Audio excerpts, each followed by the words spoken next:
Fala galera, beleza? Segue os resultados da 34ª rodada do Brasileirão 2025. Botafogo 3, Sport 2, Fluminense 2, Flamengo 1, Santos 1, Mirassol também 1, Grêmio 2, Vasco 0, Juventude 3, Cruzeiro também 3, Cruzeiro 0, Fluminense também 0, Corinthians 3, São Paulo 1, Bahia 2, Fortaleza 3, Ceará 1, Internacional 2. Esses foram os resultados da 34ª rodada do Brasileiro 2025. Vale destacar Sport e Botafogo.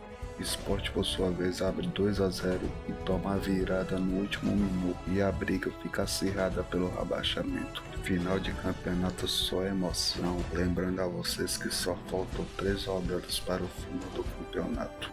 Galera, assista, comente e compartilha.